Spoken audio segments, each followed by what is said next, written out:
Well, waiting for the numbers to go up.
Well, hello everyone. I see 2 people are on this channel. Hope to get some more.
So, I gather there's no problem with the video.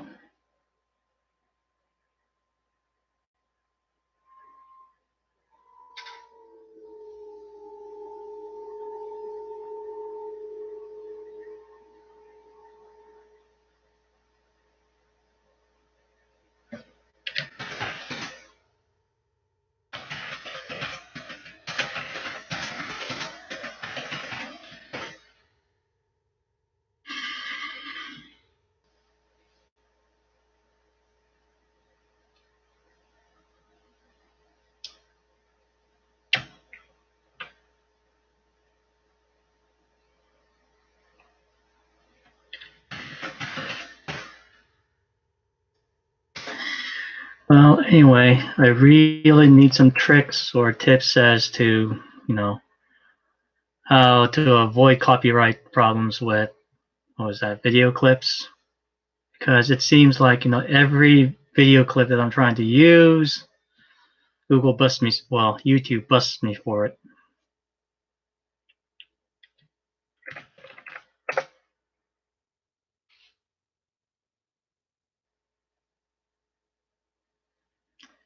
Well, Nahar,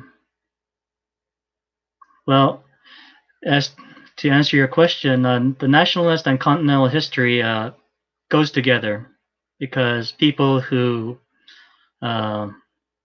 people who really emphasize Korea's history on the continent are usually nationalists, the small historians. What was that?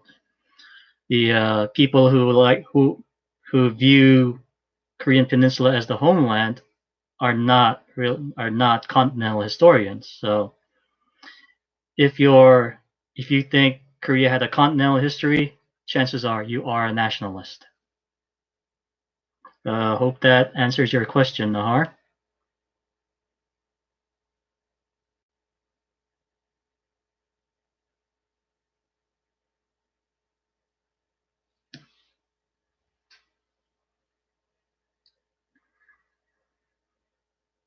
Well, I've actually seen some people who use video clips that are sort of out of focus, or maybe cut a few seconds out of the original video to like sort of, sort of skirt the copyright thing.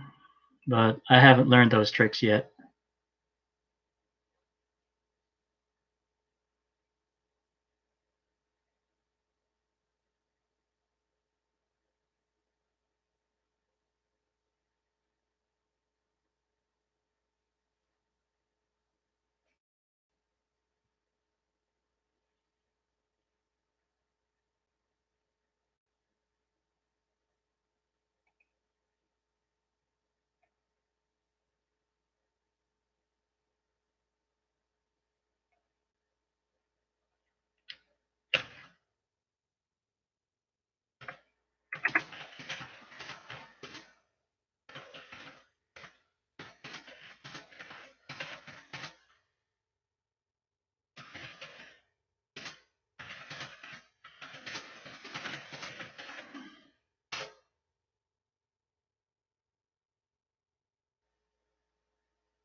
Good afternoon, everyone. Good afternoon, Ms. Umida and Sherwin.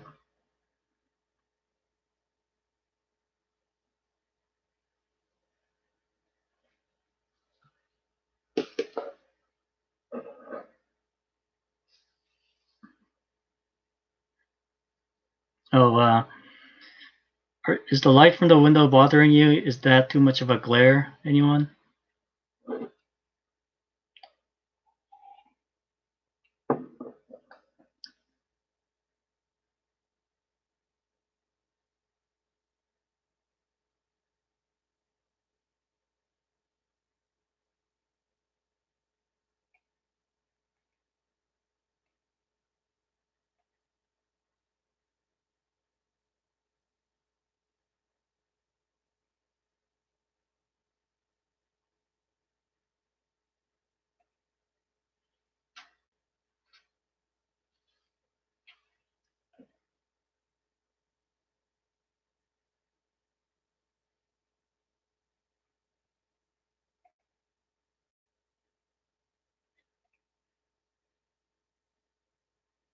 Good afternoon, Sharon.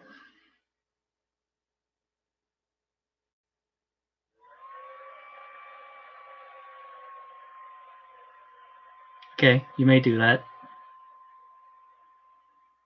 And Burning Up 91, thank you for the confirmation. Good afternoon, Miss Zhang.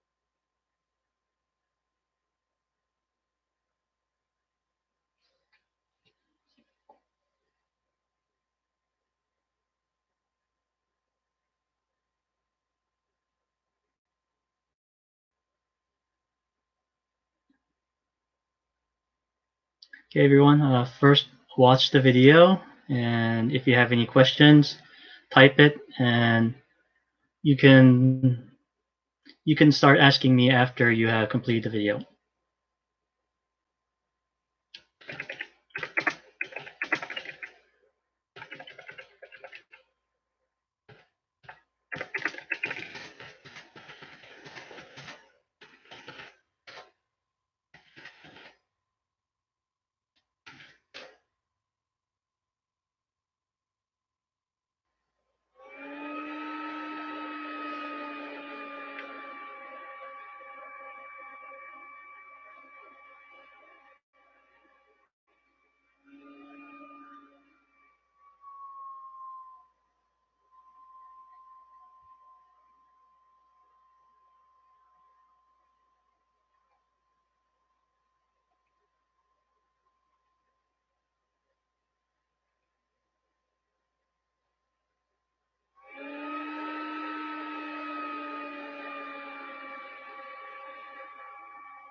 Admin's law.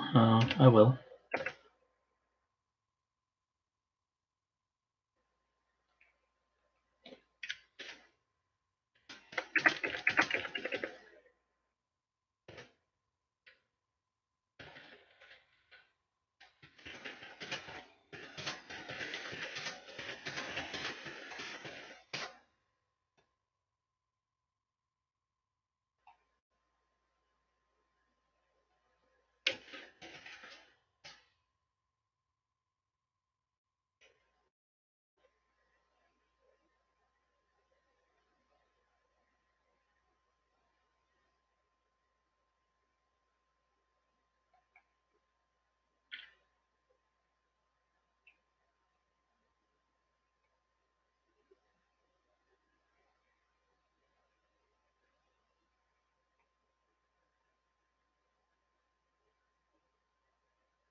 Oh, Ms. Kang, is that from the Cyber Campus or is it Google Drive?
Okay, thank you, Sherwin. And is there any are there any questions related to the content?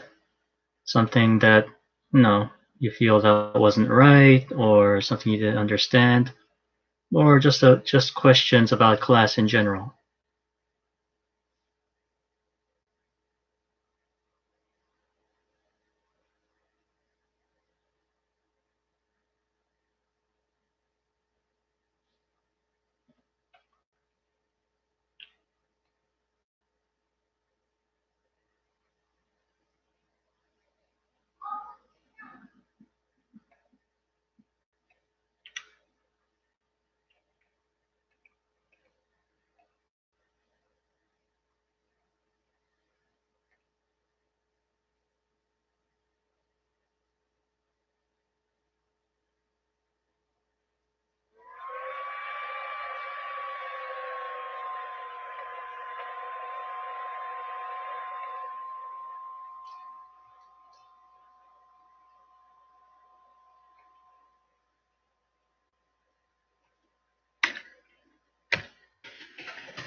Thank you. Hope you had a good time listening. I did spend a lot of time preparing it. I actually wrote up the script. Okay.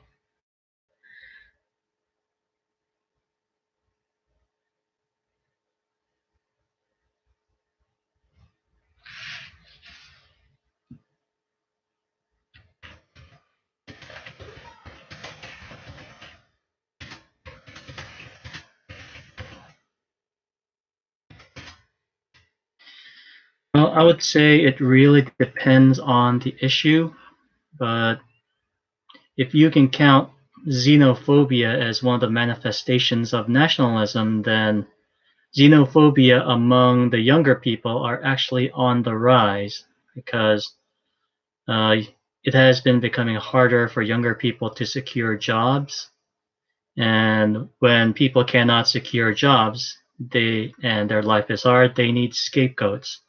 And the younger people have been scapegoating the immigrants who have been taking the dangerous and dirty labor jobs on the at the bottom of the labor pyramid. So yes, I don't know if it can be counted as nationalism, but xenophobia is definitely on the rise. I hope that answers your question.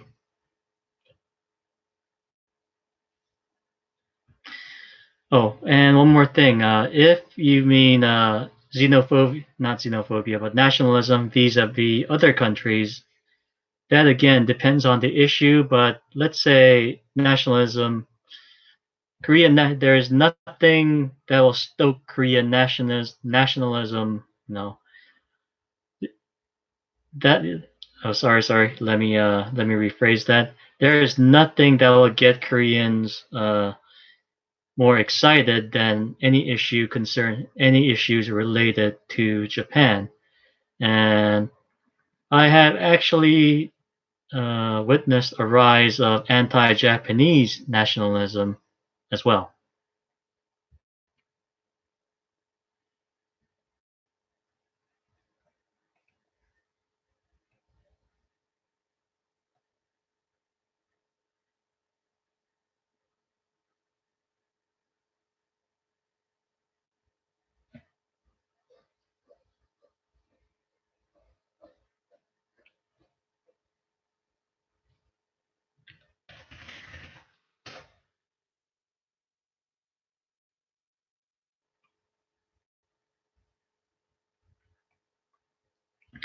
Yes, in fact, one of the places in Korea where hiring immigrants is very pronounced is in construction and also in farming. I have heard a massive influx of workers from places like Southeast Asia and Central Asia into farms because the rural countryside has been stripped of its younger population. No young person is interested in staying in the rural areas. They want to they, they want to go to the cities in search of cooler jobs, and that means the labor shortage has to be made up somehow, and that's where all the immigrant workforce has been going recently.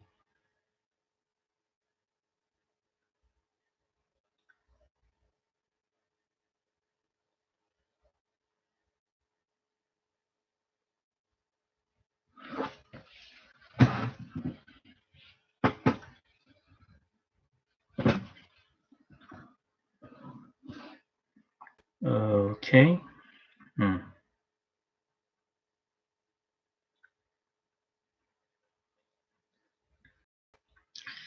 And in a way, it is understandable because um, the simple reality in Korea is you cannot make enough income to lead a middle class lifestyle in Korea working those jobs. And the young people know that. That's why they do not want those jobs. But this has led to a conflict between generations where the older generation, well, the older generation believes that the millennials and the uh, I would have to say Generation Zs in Korea are spoiled. That they don't really want to work hard. But my understanding is that the Generation Z and the millennials know very well the realities related to income and jobs in Korea. And well, that was my take on the job market and as it relates to the young people. And I hope I answered that question.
Thank you for the question, Sherwin. And I do believe that Koreans have already accepted the reality.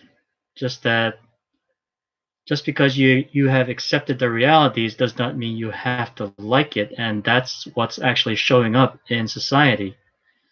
Chances are, the old people in the countryside, the uh, the fishing captains along the coast, and owners of these small factories actually know that they cannot kick these foreign workers out. So there is a realization there at the bottom of the pyramid, if you will. But it does not mean that they have to like it. So that's what's showing up, even as, and that's what leads to discriminatory behavior even as they grudgingly hire these immigrant workers. And that has actually led to this has actually led to differences in, well, marriage-wise between the cities and the country, because there are lots of old bachelors, if you will, on the countryside who cannot get married because they're simply not, well, they do not have the lifestyle that these urbanized young women want. So a lot of them end up marrying immigrant women from other countries, and a schism is developing in that regard.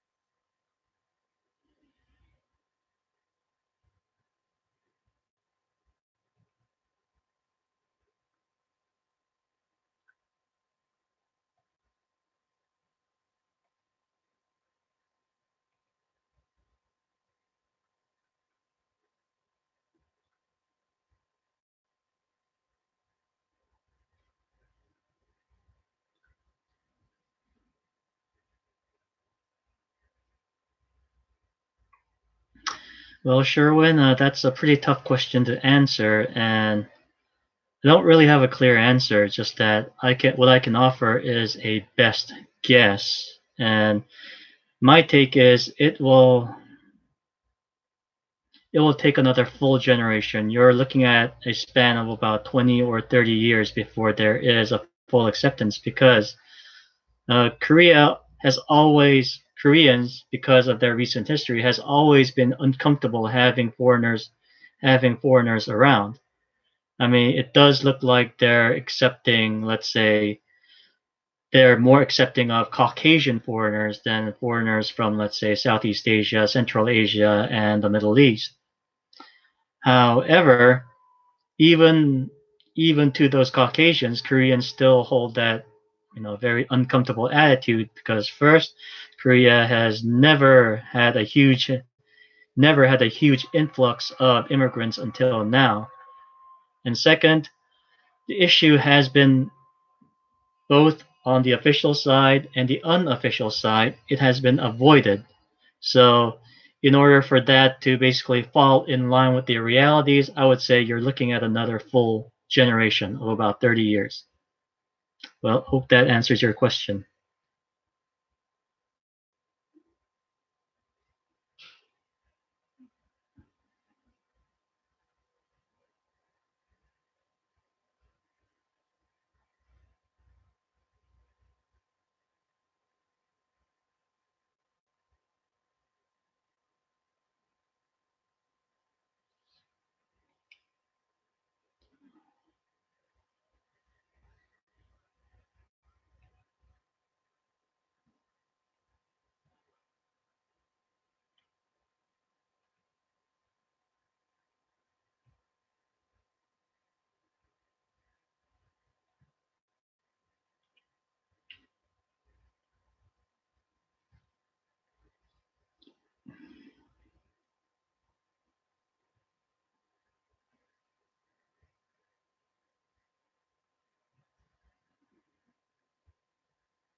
Well, Sherwin, I mean, I would like these things to happen faster. I would like for this process of acceptance to be expedited, but it's a simple reality. In a very orthodox, homogenous society like Korea, these things will take time. I mean, they have trouble accepting me, a full Korean, but who grew up in America. I mean, they're gonna have a harder time accepting foreigners.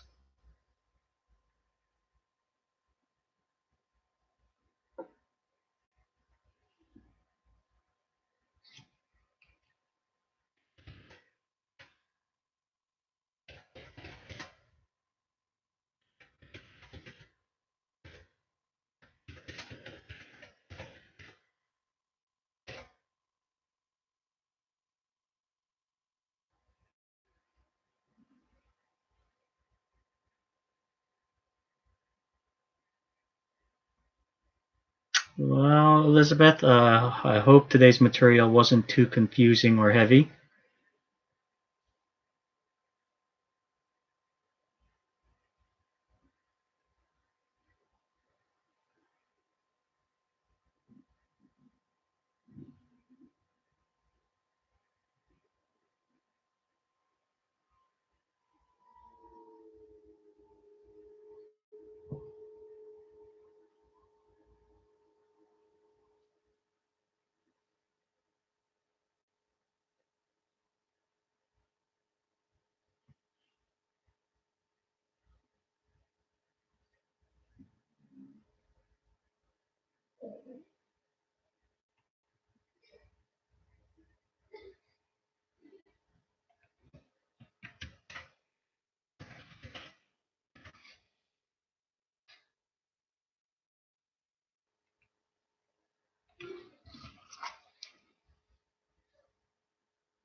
You're welcome, Elizabeth.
Okay, to answer Elizabeth first, yes, Gojo-san is Tangun Joseon.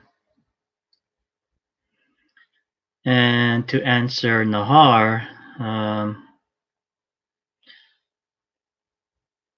well, yes, foreigners, as it as it stands now, according to Koreans, foreigners are foreigners. And there are people who think that there are some scholars who believe that Korea is having problems with assimilation because it has no experience being an empire, for example. For example, if you have conquered other peoples and ruled them as part of an empire, like it or not, you have to deal with issues of assimilation, how to, properly govern them.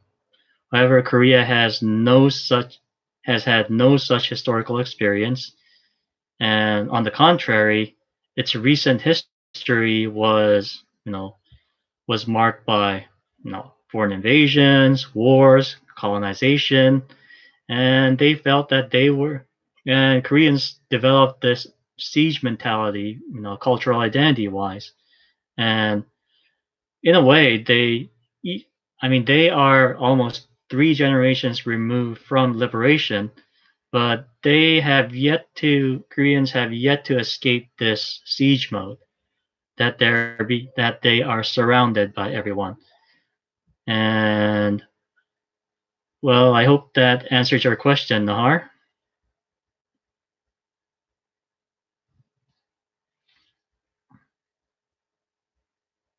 Oh, thank you, Ms. Baradas. And well, as a scholar, I don't believe I should leave my opinions out. I mean, if you do, all you get is bland, bland objective facts. And simply put, objective facts are not fun.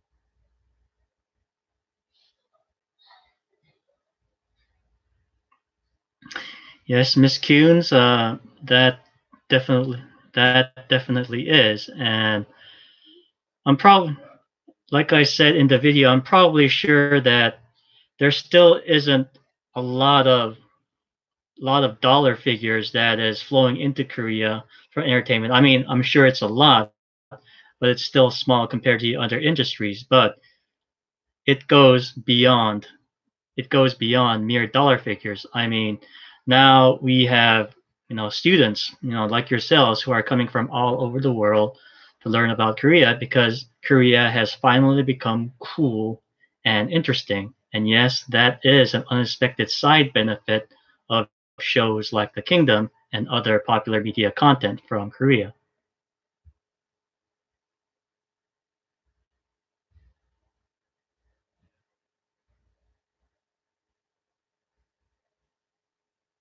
Oh, and I would like to add one more point to the question by Miss Kuhns. I have actually seen professors sort of act like Samuel Huntington in that, what are these kids? I mean, even if these kids are coming to Korea to learn, all they want to do is go to K-pop concerts and not, learn about the higher culture such as art or history. Well, my answer to those professors is, well, it has to begin somewhere. And you're not going to get people interested on the at the outset by showing them pictures of the Goryeo Celadon vase. And I believe uh, shows like Kingdom on the popular media is actually a great place to start.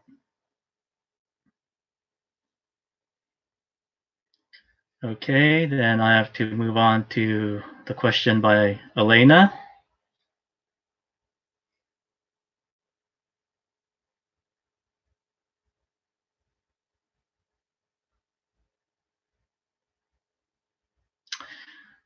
Well, nowadays they are trying to be as objective as possible. In fact, they are sort of trying to phase out the Korean history textbooks and increase the proportion of so-called world history in high school education. But of course, that has been met with fierce resistance from Korean history professors all over Korea, saying that it would dilute Korean identity. But as I have said in the lecture, I believe if there's an official textbook, as much as they try to be objective, there's always going to be some bias there. It's something that cannot be avoided in historical writing. But no, to answer your question, no, they're not deliberately trying to be biased. And moving on to the question from Ms. Baradas.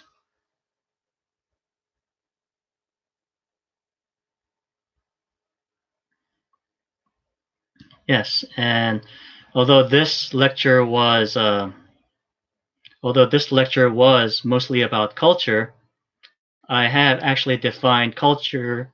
Oh, sorry. I have actually defined identity as not merely being based on culture, but the way of life. Culture and identity should encompass the entire way of life and not just a set of cultural symbols. It is, goes beyond that. And however, people develop emotional attachment to their way of life and they will pretty much go to any lengths to defend it.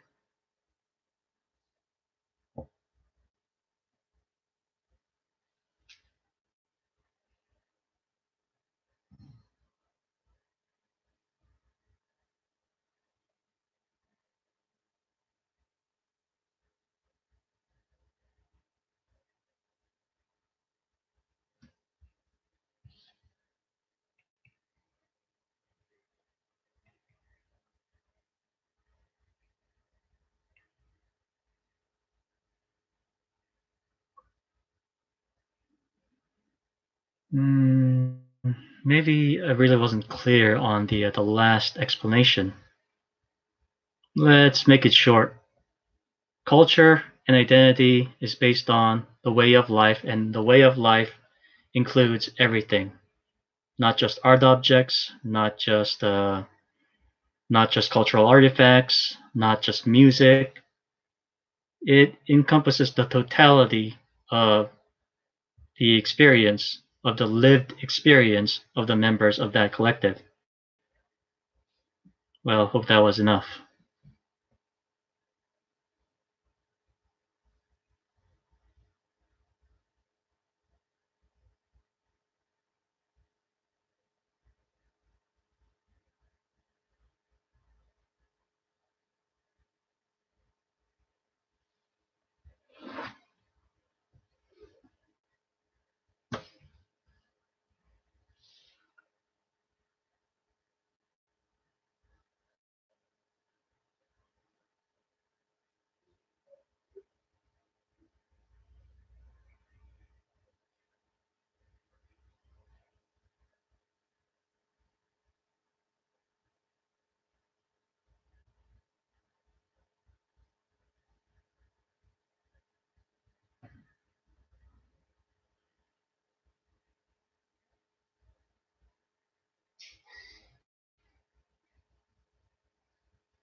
Well, those images that I used are mostly from my Pinterest account, and uh, and also the result of search on the internet.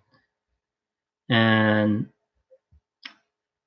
well, being a historian, a military historian, in fact, so my knowledge of Hanbok is limited. But Ms. Baradas, I can actually direct you to these images. Well, I can actually direct you to the sites of these illustrators if you would like. I mean, they're not necessarily academic pages, but you know, if you are looking for images and source materials, you know, I believe that would actually help. So let me do a little search on the internet for these illustrators.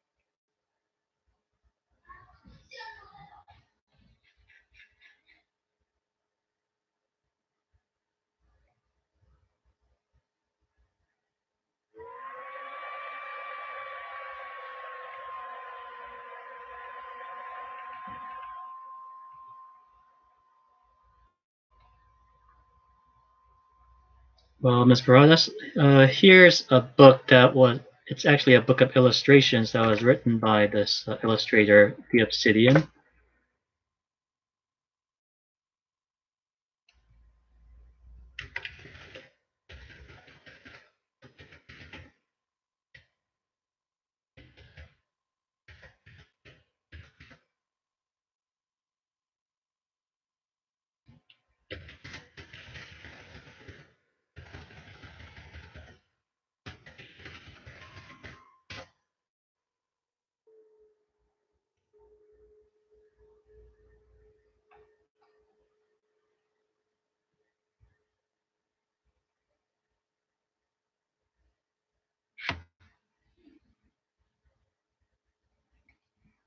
Okay. Thank you. Thank you, Mida.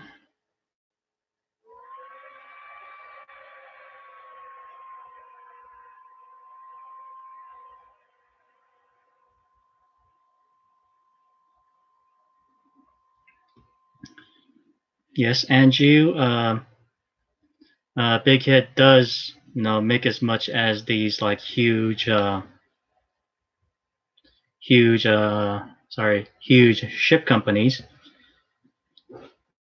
But actually, I was, sort of trying to make the opposite point. But I guess, there's a flip side to it in that, uh, although heavy, and I mean, what I'm trying to say is, you can actually think of it in another way, in that although heavy industry still remains the mainstream industry in Korea, entertainment industry is catching up fast. So thank you for a fresh perspective, Anju.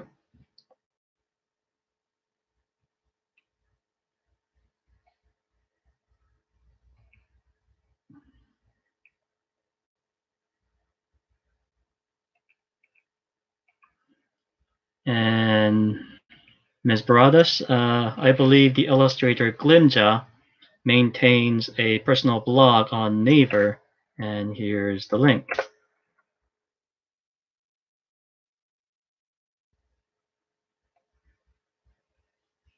Uh, I'm experiencing a major lag.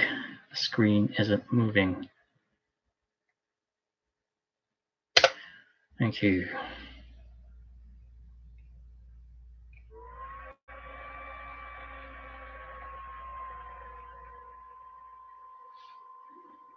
Okay, moving on to the question by Fam.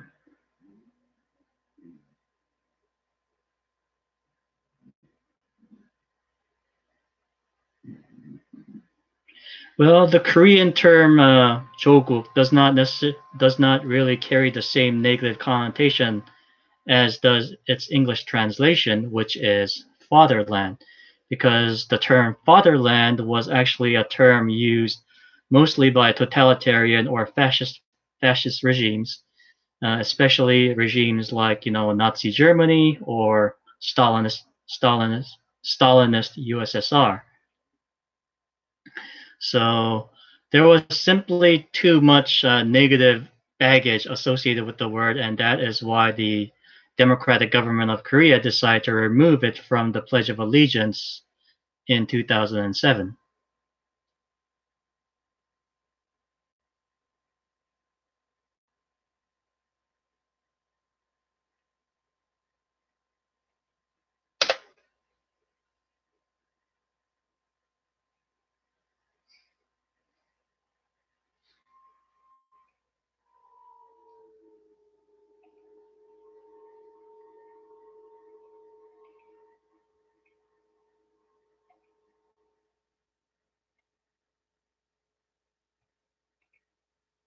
Oh, and here's the personal blog operated by the illustrator Glimja again.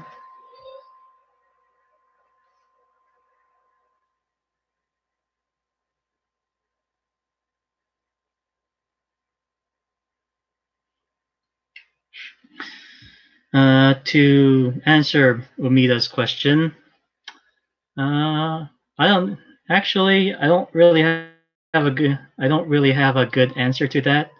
I mean, right now, even as I'm, answering your questions right now, my daughter is out there watching Running Man, and I understand that Running Man is actually one of the more popular variety segments out, outside of Korea. And maybe I am old. I just I just don't see the humor in Running Man. But obviously, a lot of foreigners overseas think differently, and I really don't know what I really don't know what I really don't know what the appeal is. Maybe it's just the nature of the slapstick. Maybe it's just the awkward situations that they create. But my honest answer regarding these uh, variety shows is that I don't know. As As for dramas and films, Korea actually had always had quality, actually always made quality dramas and films, except the but the problem was they did not have a lot of production value as a result of being a poor country. But as Korea rose in terms of economic stature and movie studios became richer, they began to invest more in terms of production value, and that actually has translated into much more efficient dramatization, much more efficient screenplay, and all those things, which actually translates into popularity of K dramas and films.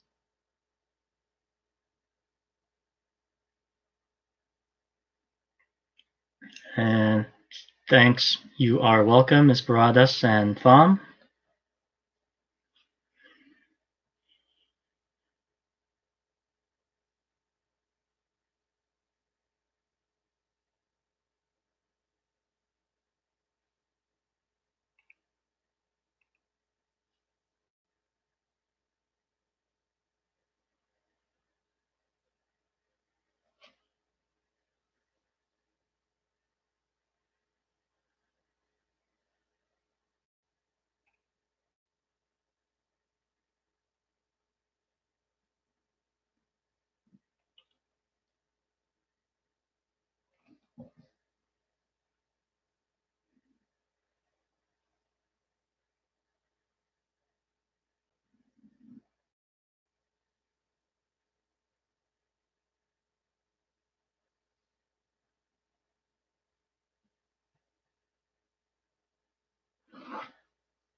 To answer the question by Andrew, that could be that actually could be one of the reasons. Koreans are dependent more on internet content uh, compare, compared to people in other countries by virtue of its robust IT structure. And I believe that actually could be one of the explanations. And now that I think about it, the reason uh, I was told that the popularity of Running Man, well, the biggest fans of segments like Running Man are either upper grade schooler, fifth or sixth graders, or lower middle schoolers like seventh or eighth graders. And as you know, that's when studying starts to get really tough. I mean, it was pretty easy from like grades 1 to 4. Then it starts getting tougher starting in the fifth grade. And I guess when pressure starts to build up, would they would need that release. So yeah, that could be one of the reasons why.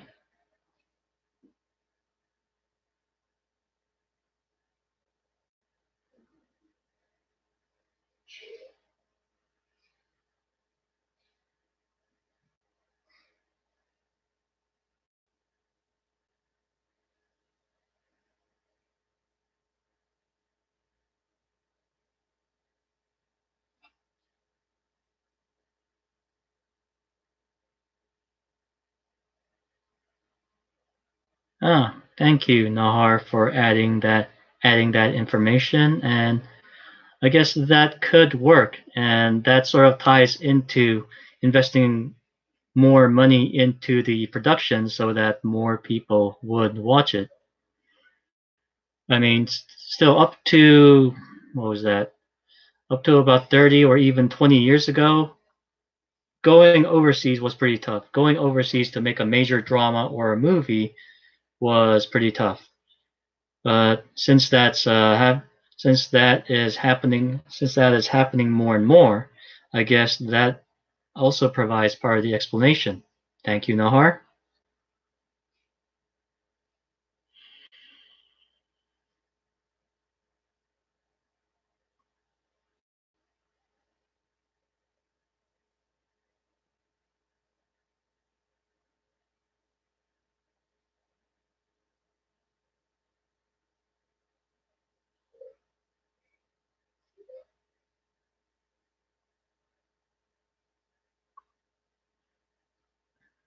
Oh, and to put all of this into perspective, bring the whole thing about production value and investment in production into perspective. Um, I remember back in 1990, there was a movie in Korea called Nambugun, which translates into the Southern Army. And it was a historical film about a group of communist guerrillas that actually fought the South Korean government within the mountains of South Korea, such as Shirisan. And it actually happened. And it was hailed as it had an ensemble cast of the best Korean actors and actresses back then. And it was noted for its very high budget back then. However, this very high budget amounted to less than 1 million US dollars. So it wasn't much. It wasn't much compared to blockbuster American movies that was being made at around that time. For example, the first Jurassic Park, for example, that was made around that time, they spent $63 million on it. So you can see how poor the Korean popular media and the media industry was, and comparing now to back then, I guess their greater investment has translated into greater appeal.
Yes, I mean, to answer Nahar, if you are going to make a movie about Korea, why not, you know, include interesting bits about Korea, even if it is, in reference to some nationalistic issue like Dokdo. And wait, I believe there was another instance like this about 10 years ago. There was a huge budget fantastical movie called D War that was made by a former Korean comedian. And what he did was he actually recruited the Wonder Girls, who were very popular back then, to sort of have an in movie concert. They actually appeared on a stage scene in a movie. So, given the opportunity, yes, I believe movie directors will, you know, will make attempts like that to uh, to introduce more interesting parts of Korean culture and maybe even harder issues through their movies.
You are welcome, Umida.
Well, Ms. Lee, that is what Q&A is for, and well, sort of no, unpolitically correct, the answer the better. And N-room is basically the N-room issue is basically a combination of, I would say, repressed sexuality combined with the robust IT infrastructure. It's an unfortunate combination, if you will. And then there seem to, and although it does happen elsewhere. The internet, especially in Korea, has become a place where people rant in various forms. They vent their anger in various forms. Most of this venting is verbal, but some people will actively, you know, do it in a manner that exploits other people.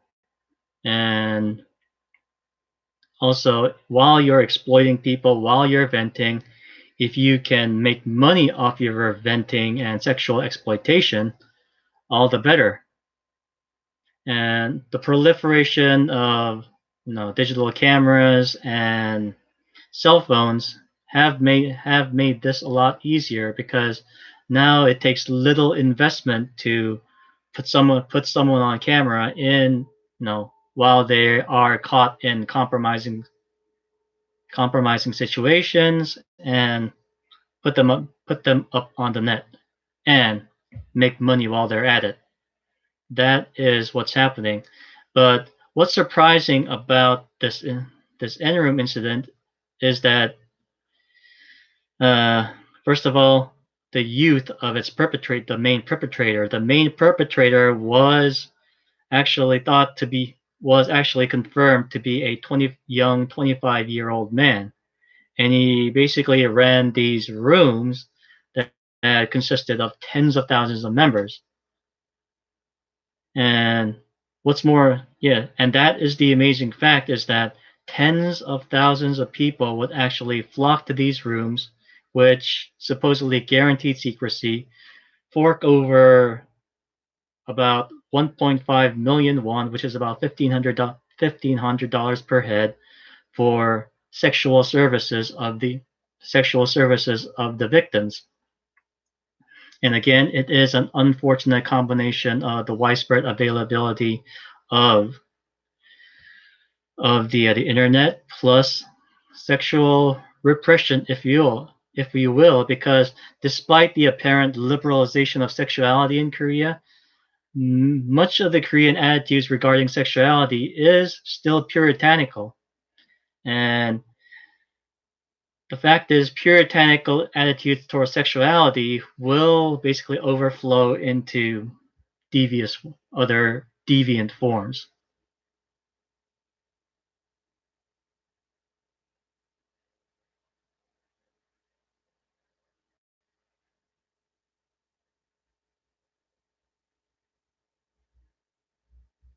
I mean, as much as Korea likes to think that it is a liberal society, I don't think that applies to sexuality. People are uh, not comfortable with talking about sexuality in a frank and open manner.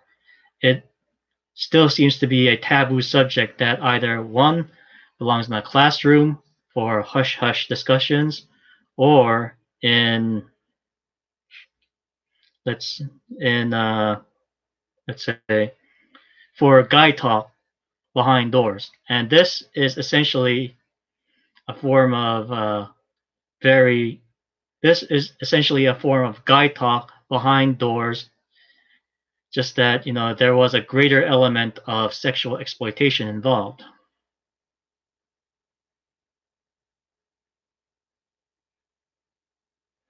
Yes, and I believe to answer Nahar, Korea must do something about its sort of puritanical and hypocritical attitudes regarding sexuality.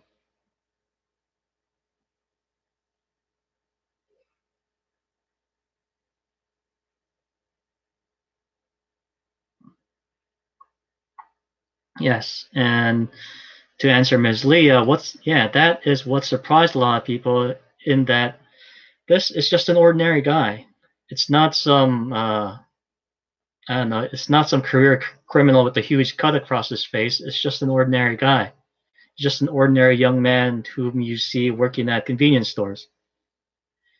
And to have a young, supposedly normal-looking young man to be behind this uh, huge, a huge crime and scandal like this is just unimaginable to people. But they have to realize that this has been going on for many years, and it's still going on. I don't believe that Enroom is the only sexualized chat board or the or sexualized community board that's out there. There's probably a lot more.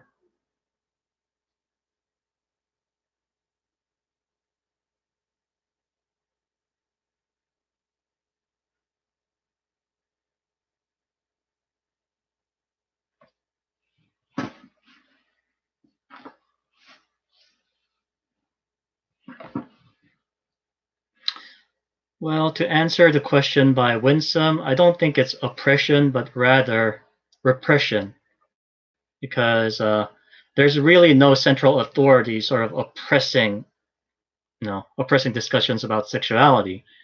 It's just the social atmosphere that prevents people from, again, discussing sexuality out in the open. Like it or not, sexuality is still taboo. And of course, just because you keep the talk about sex down, well, people won't talk about it, or will not, people will not, engage in it. Just that if you cannot talk about, sexuality openly, well, people will do so in a manner that's, well, not really wholesome.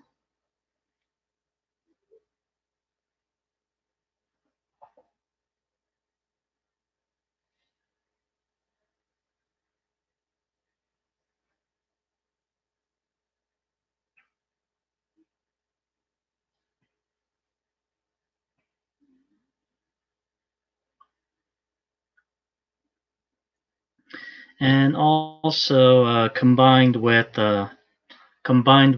internet capitalism, uh,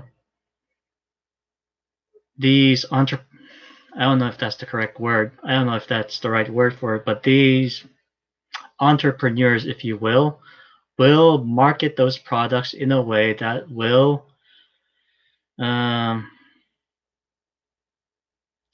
that will sort of bring out the worst kind of curiosity in people, and it soon spreads by word of mouth, and more people start logging in until these rooms and chat boards and community boards have tens of thousands of members.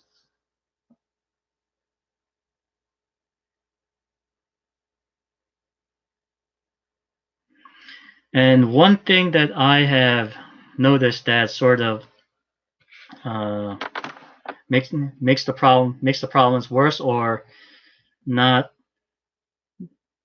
is actually the Korean attitudes, especially among legal professionals regarding crimes that involve alcohol or sexuality, because for some reason, the legal professionals and a lot of Korean adult males, especially older males, are willing to forgive a person, especially so-called first-time offenders, if the crime was caused by having too much to drink, or his or was usually his first sexual adventure, and they are willing to chalk that up as mere personal mistakes rather than crime.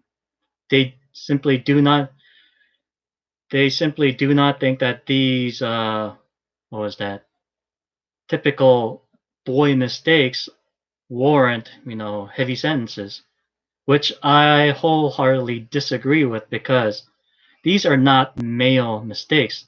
When you have someone making money by taking money from tens of thousands of people and exploiting other people while they're doing it, that is a crime. That is no male mistake. There is no grounds for leniency here.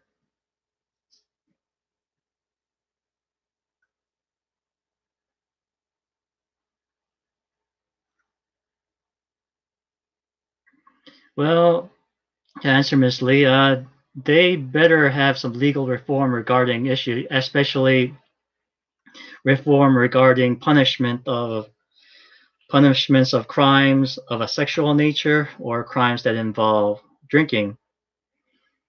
Because right now, the punishment really does not fit the crime in that the punishment is much light. Sometimes, depending on the judge, you get out with a slap on the wrist. It has that has happened with a lot of instances involving drunk drivers, and actually, a lot of high-profile individuals involved in sexual abuse has actually gotten away with it with essentially again slaps on the wrist.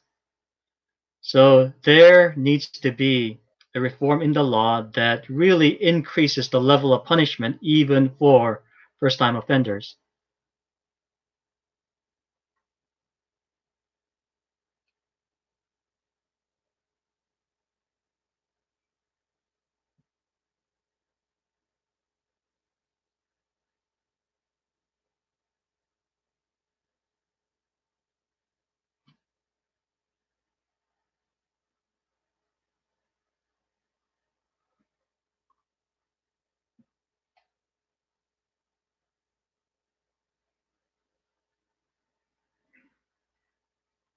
Now, there is actually a hopeful development in that, well, the even while he's busy fighting the whole COVID-19 crisis, the president actually has taken a personal interest in this issue and actually ordered the police and the prosecutors to, you know, punish these perpetrators heavily. So when a president has a personal interest in this issue, I don't think they're going to get away lightly this time, and hope that they go away for hope they go away for a long time. Oh, but anyway, it's 4:50, meaning well, class is over, and well, I actually really enjoyed these discussions because they actually were discussions about what's happening now.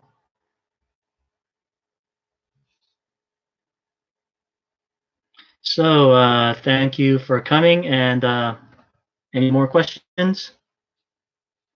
Any more questions regarding class or assignments or the content of today's lecture?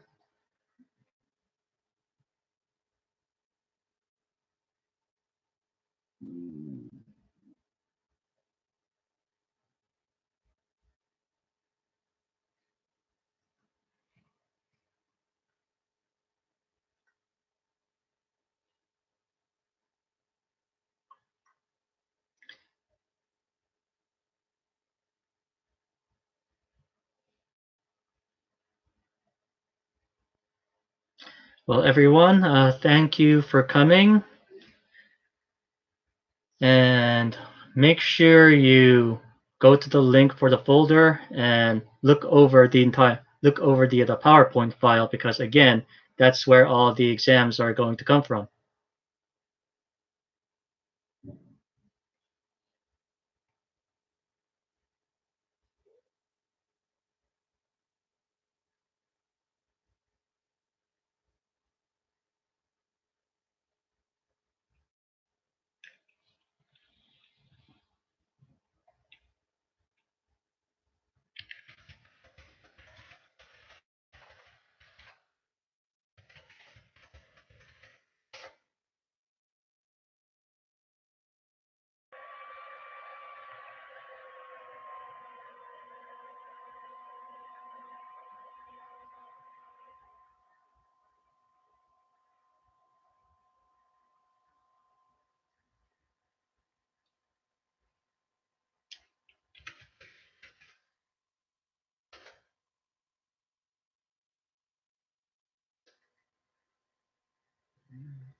Well, thank you, and see you all again next week, hopefully in class. Oh, by the way, one thing before I go, my other school actually extended the online thing for another week. Has there been any word from Sogang University? Because I haven't heard anything from GSIS.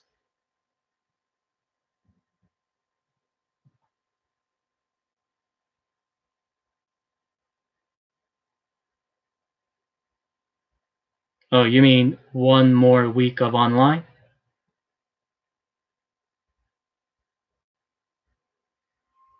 Well, I better email the GSIS about it because they haven't told me. So yeah. Okay. Thanks to let you. Yeah.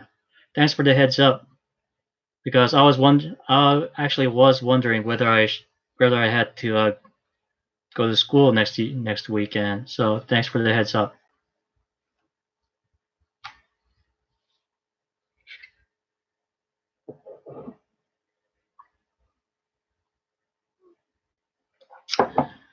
Well, two options. I could push it back and have presentations on have two presentations on the same dates, or what I can do is maybe set up a what is that?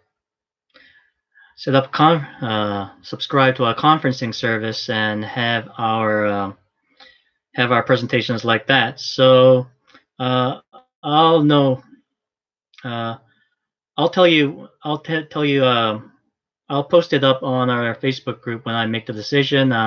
Hopefully, that decision is coming either today or tomorrow. So I will let you know.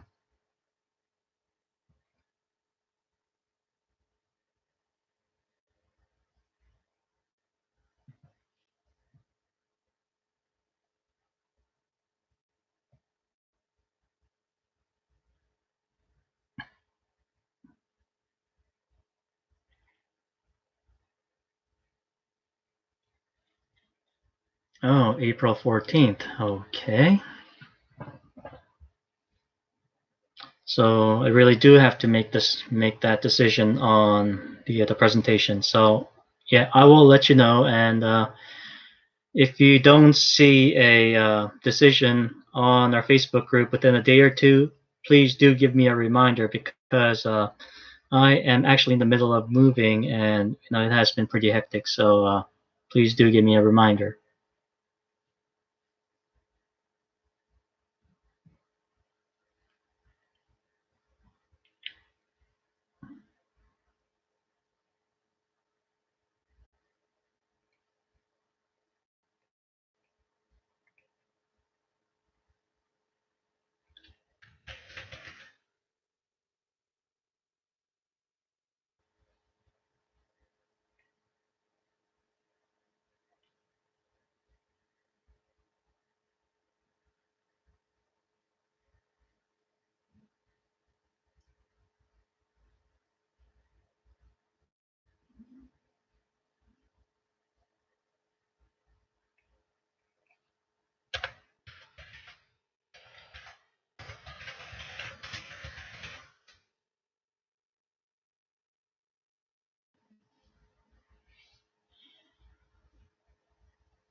All right, signing off.